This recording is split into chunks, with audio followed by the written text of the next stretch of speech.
প্রিয় দিনী ভাই বোন, সূরাতুল কাউসার পড়ে হাতের বৃদ্ধাঙ্গুলে ফু দিয়ে যে কাউকে বাধ্য করতে পারবেন, যাদের স্বামী কষ্ট দেয়, স্বামী সংসারের খরচ দেয় না, স্বামী বাধ্য হয়ে যাবে এবং সন্তান খারাপ হয়ে যাচ্ছে, সন্তানের জন্য আমল করলে সন্তান বাধ্য হয়ে যাবে, শ্বশুর শাশুড়ি কষ্ট দেয়, যদি আমল করতে পারেন সূরা কাউসারের আমলটি করলে শ্বশুর শাশুড়ি বাধ্য হয়ে যাবে। দুশ্মন আপনার ক্ষতি করতে চায়, ব্যবসা ক্ষতি করতে চায়, পরিবারের সদস্যদের ক্ষতি করতে চায়, সূরা কাউসার পড়ে হাতের বৃদ্ধাঙ্গুলে ফু দিন, শত্রু দুশ্মন আপনার কোনো ক্ষতি করতে পারবে না। আল্লাহ রাব্বুল আলামিন হেফাজত করবেন। পছন্দের ভালোবাসার মানুষ আপন করে যদি পেতে চান, যে চান আমার ভালোবাসার মানুষ আমাকে সব সময় ভালোবাসুক, আমাকে ছেড়ে কোথাও না যাক, যদি আপনার ভালোবাসার মানুষের জন্য যদি আমল করতে পারেন, আপনার ভালোবাসার মানুষ আপনাকে কখনোই ছেড়ে যাবে না। ভালোবাসার মানুষ হচ্ছে স্বামী স্ত্রী। আমি আপনাদেরকে সতর্ক করছি, অবৈধ হারাম সম্পর্কের জন্য এ আমল করতে পারবেন না। এ আমল করলে ক্ষতি হবে, মারাত্মক বিপদের মধ্যে পড়ে যাবেন। অনেকে এমন হতে পারে যে বিবাহ দেখতেছেন, মেয়ে দেখতেছেন বিবাহের জন্য, বিবাহ দেখতে গিয়ে 3-4টা মেয়ে দেখেছেন, এর মধ্যে একটা মেয়েকে আপনার পছন্দ হয়েছে, এই মেয়েটাকে আপনি আপনার জীবন সঙ্গিনী করতে চান। যদি আপনি এই আমলটা করতে পারেন, আল্লাহ চাইলে ওই মেয়েটা আপনার জীবন সঙ্গী হতে পারে। এজন্য সূরা কাউসার পড়ে হাতের বৃদ্ধাঙ্গুলির মধ্যে ফু দিয়ে যে কাউকে আপনি বশ করতে পারবেন, আপনার কথা শুনতে বাধ্য হবে। দুশ্মনের জন্য, শত্রুর জন্য যদি পড়েন, শত্রুর জবান বন্ধ হয়ে যাবে, আর দুশ্মনী করতে পারবে না। সূরাতুল কাউসার অত্যন্ত দামি সূরা। পবিত্র কোরআন শরীফের সব থেকে ছোট্ট যেই সূরা, এই সূরার নাম হলো সূরাতুল কাউসার। এই সূরা কাউসারের আয়াত সংখ্যা হচ্ছে 3টি। এই সূরা কাউসারের মধ্যে আয়াত 3টি। এই ছোট্ট সূরা কাউসার, এটি পড়ে আপনি যদি সুন্দর করে আমলটি করতে পারেন, যে কেউ আপনার বাধ্য হবে। অনেকের স্বামী কথা শুনে না, স্ত্রী স্বামীর কথা শুনে না, সন্তান কথা শুনে না, পরিবারের মধ্যে নানান ঝামেলা চলতেছে। এ আমল করলে আপনার কথা শুনবে, বাধ্য হবে এবং স্বামী স্ত্রীর মধ্যে মহাব্বত পয়দা হয়ে যাবে। কোরআনের আমল বিফলে যায় না, কোরআনের আমল 100% কাজ হয়। আজ তো আমরা মুসলিম ঠিক আছে, কিন্তু কোরআনের আমল আমরা করতে চাই না। কোনো সমস্যার মধ্যে পড়লে কবিরাজের কাছে দৌড়ায় মানুষ, হাজার হাজার টাকা খরচ করে কবিরাজের কাছে গিয়ে, কিন্তু কোনো উপকার আসে না। কারণ কবিরাজ তো জাদু, কুফুরি, টোনা, বান এগুলা দিয়ে আপনাদেরকে আশ্বাস দেয়, এগুলার কোনো ক্ষমতা নেই যে আপনার প্রিয় মানুষটিকে বাধ্য করার জন্য। কোরআনের আমল হচ্ছে শ্রেষ্ঠ আমল।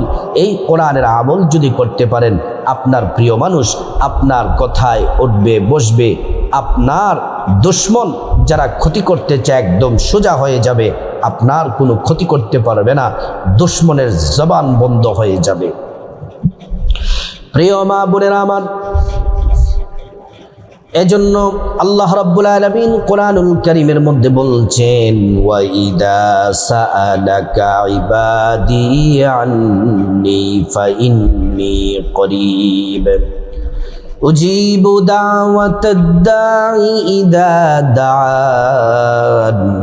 আল্লাহ পাক বলেন, মুহাম্মদ সাল্লাল্লাহু আলাইহি ওয়াসাল্লাম, আমার বান্দারা যদি আপনাকে জিজ্ঞেস করে আমি আল্লাহ সম্পর্কে, আপনি বলে দেন ইন্নী করিব, আমি আল্লাহ অতি নিকটে আছি, আমি আল্লাহর কাছে যা চাইবে আমি আল্লাহ পাক তাই দিব। প্রিয় মা বোনেরা আমার, ও আমার সম্মানিতা মায়েরা, কথাগুলা খুব মনোযোগ দিয়ে শুনুন। পবিত্র কোরআনের আমল 100% কাজ হবে এই সূরা কাউসার। নবীজি সাল্লাল্লাহু আলাইহি ওয়াসাল্লামের উপর নাজিল হয়েছে।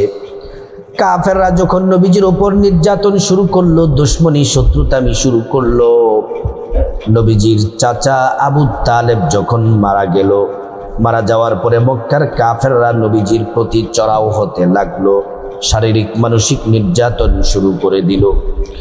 নবীজিকে আগলিয়ে রাখলেন নবীজির প্রিয়তমা স্ত্রী হযরতে খাদিজাতুল কুবরা রাদিয়াল্লাহু আনহা। হযরতে খাদিজাতুল কুবরা রাদিয়াল্লাহু আনহা কিছুদিন পর ইন্তেকাল করলেন।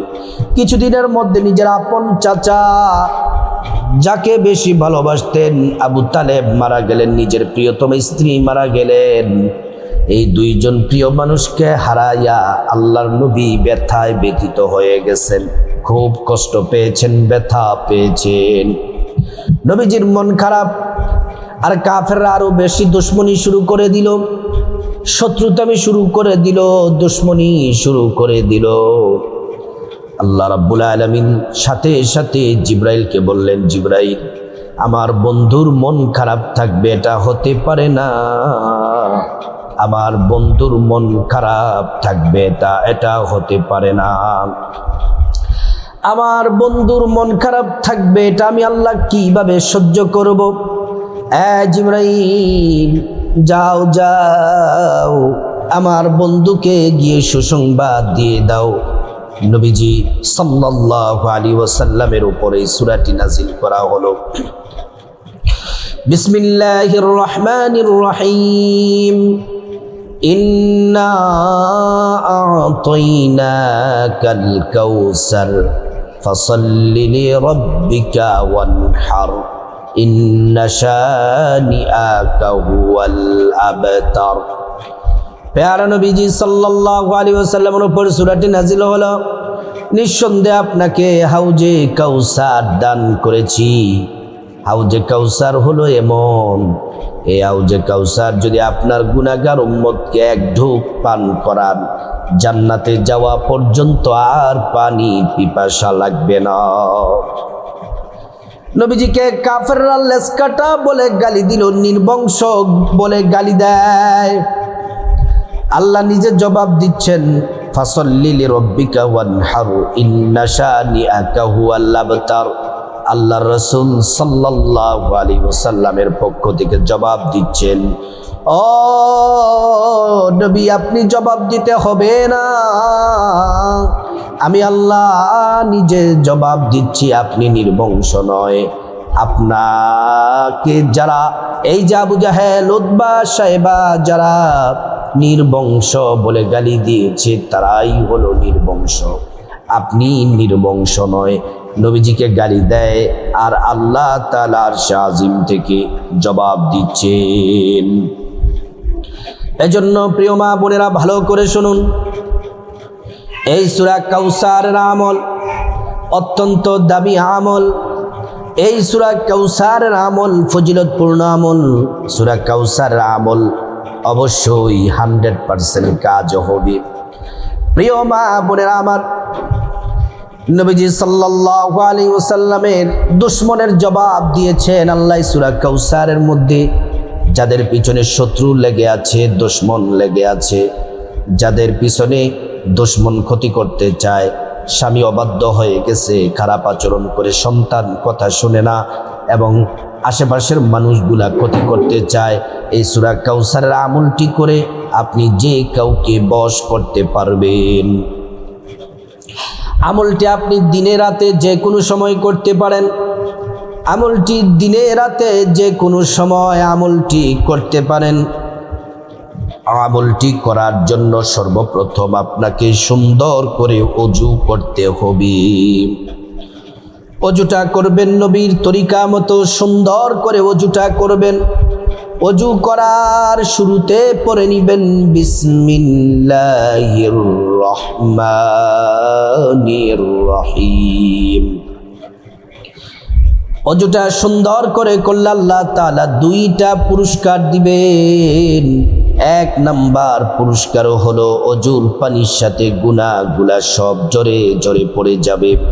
2য় নাম্বার পুরস্কার হলো হাসরের ময়দানে আল্লাহ রাব্বুল আলামিন অজুর অঙ্গ প্রত্যঙ্গগুলার মধ্যে নূর দিয়ে দিবেন, নূরে চমকাতে থাকবে। প্যারা নবীজি সাল্লাল্লাহু আলাইহি ওয়াসাল্লাম আমাদেরকে দেখেই চিনে ফেলবেন, আল্লাহর কাছে নিয়ে যাবেন, সুপারিশ করে আল্লাহর জান্নাতে নিরাপদে পৌঁছে দিবেন। সুবহানাল্লাহ, আল্লাহু আকবার। প্রিয় মা বোনেরা আমার, অজুটা শেষ করে পশ্চিম আকাশের দিকে তাকিয়ে আঙ্গুলটা উঁচু করে একবার কালিমে শাহাদাত পড়বেন। আশহাদু আল্লা ইলাহা ইল্লাল্লাহু ওয়াহদাহু লা শারীকা লাহ ওয়া আশহাদু আন্না মুহাম্মাদান আবদুহু ওয়া রাসূলুহু। কালিমে শাহাদাত পড়লে কি হবে? আল্লাহ তাআলা জান্নাতের ফেরেশতাদেরকে বলেন, ও জান্নাতের ফেরেশতারা, জান্নাতের গেটগুলা খুলে দাও, দরজাগুলা খুলে দাও। আমার বান্দারা যে দরজা দিয়ে মনে চায় সেই দরজা দিয়ে জান্নাতে প্রবেশ করবে আর জান্নাতের নাজিল নিয়ামত ভোগ করবে। সুবহানাল্লাহ। প্রিয় মা বোনেরা আমার, তারপর আপনি দিনে রাতে যে কোনো সময় সূরা কাউসারের আমলটি করার আগে একটি কথা খেয়াল রাখবেন, তিনটা সময় ছাড়া নামাজের যে নিষিদ্ধ সময় আছে, সূর্য ওঠার সময়, সূর্য মাথা বরাবর থাকার সময়, সূর্য ডুবার সময়, এই তিনটি সময় ছাড়া বাকি দিনে রাতে যে কোনো সময় আমলটি করার আগে 2 রাকাত নামাজ পড়বেন। এই 2 রাকাত নামাজ হলো সালাতুল হাজত নামাজ। এই 2 রাকাত নামাজ যদি পড়েন, আপনার পছন্দের মানুষ, ভালোবাসার মানুষ আপনাকে ছেড়ে যাবে না, আর আপনি আল্লাহর কাছে যে দোয়া করবেন সে দোয়াই কবুল হয়ে যাবে। পবিত্র জামা পরে জায়নামাজটা বিছায়া প্রথমে 2 রাকাত নামাজ পড়বেন। নামাজের নাম হলো সালাতুল হাজত নামাজ। নামাজটা শুরু করার আগে আল্লাহকে বলবেন, আল্লাহ, আপনাকে রাজি খুশি করার জন্য 2 রাকাত নামাজ পড়ছি মালিক। আপনি তো সব কিছুর কর্তৃত্ব, সব কিছুর ক্ষমতা আল্লাহ আপনার।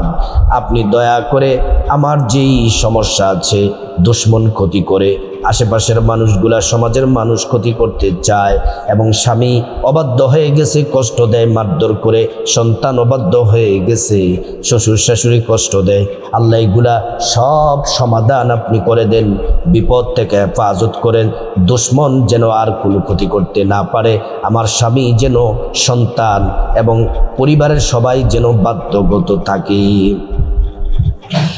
2 রাকাত নামাজ পড়বেন। নামাজের নিয়তটা এভাবে করবেন, আমি আল্লাহর সন্তুষ্টির জন্য 2 রাকাত সালাতুল হাজত নামাজ আদায় করছি।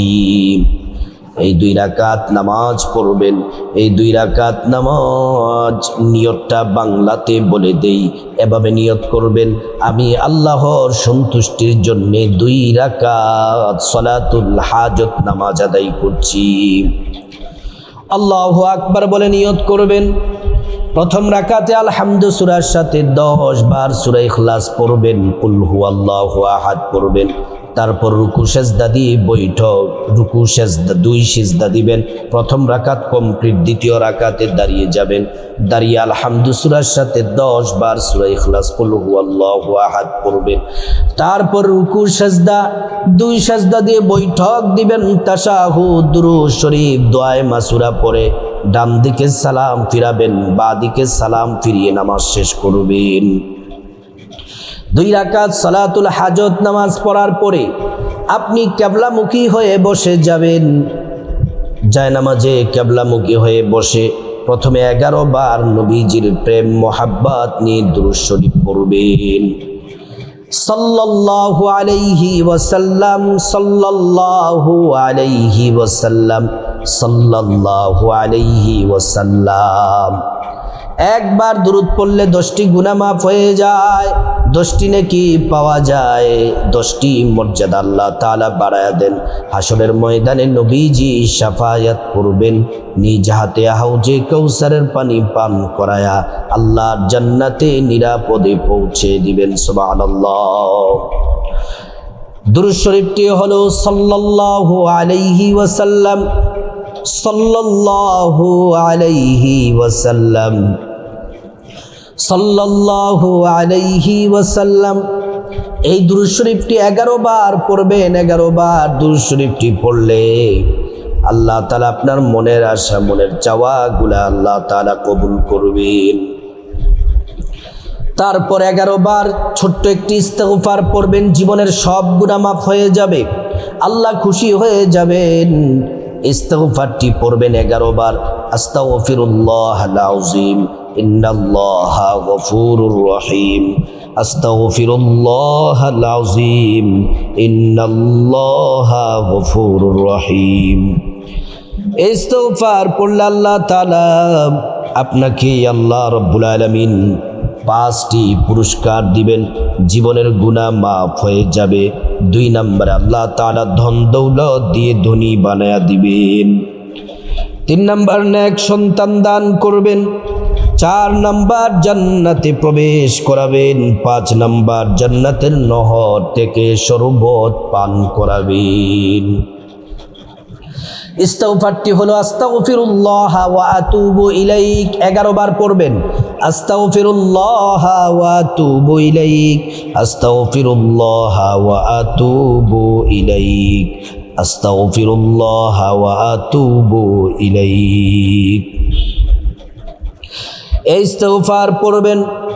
তারপরে 33 বার সূরা কাউসার পড়বেন। 33 বার এভাবে বৃদ্ধাঙ্গুলটা কনিষ্ঠ আঙ্গুলে এইভাবে চাপ দিয়ে ধরবেন, বৃদ্ধাঙ্গুলটা কনিষ্ঠ আঙ্গুলের গোড়ার মধ্যে এইভাবে চাপ দিয়ে ধরবেন, ধরে পড়বেন আউযু বিল্লাহি মিনাশ শাইতানির রাজিম, বিসমিল্লাহির রহমানির রহিম, ইন্না আ'তাইনাকাল কাউসার ফাসাল্লি লিরাব্বিকা ওয়ানহার, ইন্না শানিআকা হুয়াল আবতার। দ্বিতীয়বার এভাবে পড়বেন বিসমিল্লাহির রহমানির রহিম, ইন্না আ'তাইনাকাল কাউসার ফাসাল্লি লিরাব্বিকা ওয়ানহার, ইন্না শানিআকা হুয়াল আবতার।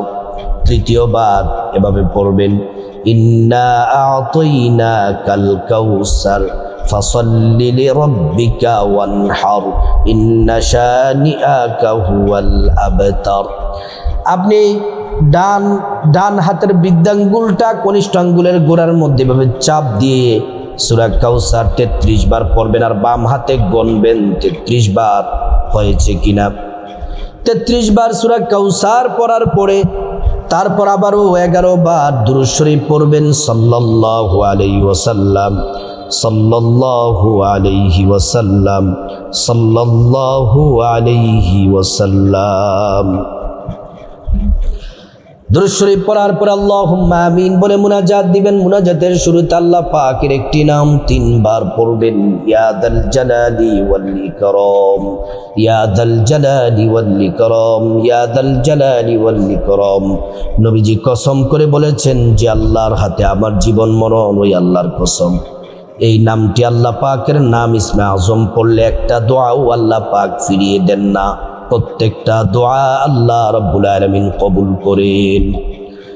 প্রথমে মুনাজাতের শুরুতে আল্লাহর কাছে আপনার জীবনের গুনাহ মাফ চাইবেন। মা বাবা, ভাই বোন, স্ত্রী, ছেলে মেয়ে, আপনজন, আত্মীয় স্বজন সবার গুনাহ মাফ চাইবেন। প্রত্যেকের গুনাহগুলো আল্লাহ তাআলা মাফ করে দিবেন। তারপর রব্বুল আলামিনের কাছে খাসভাবে আল্লাহর কাছে বিপদ থেকে মুক্তি চাইবেন, ঋণ থেকে মুক্তি চাইবেন, অভাব অনটন থেকে মুক্তি চাইবেন, জাহান্নাম থেকে মুক্তি চাইবেন, আযাব গজব থেকে মুক্তি চাইবেন, অ্যাক্সিডেন্ট দুর্ঘটনা থেকে মুক্তি চাইবেন। আল্লাহ তাআলা প্রত্যেকটা দোয়া কবুল করবেন। তারপর আল্লাহ রাব্বুল আলামিনের কাছে খাসভাবে আল্লাহ রাব্বুল আলামিনের কাছে আপনি আপনার যা কিছু প্রয়োজন, টাকা পয়সা, ধন দৌলত, রিজিক, খাবার দাবার, নেক হায়াত, নেক সন্তান, নেক পরিবার, পরকালে জান্নাত চাইবেন। প্রত্যেকটা দোয়া আল্লাহ কবুল করবেন। তারপর যাদের মা বাবা, আত্মীয় স্বজন কবরবাসী, তাদের জন্য দোয়া করবেন, আল্লাহ তাআলা তাদেরকে ক্ষমা করে জান্নাতবাসী করে দিবেন। আল্লাহ রাব্বুল আলামিন সূরা কাউসারের শ্রেষ্ঠ আমলটি সবাইকে করার তৌফিক দান করুন।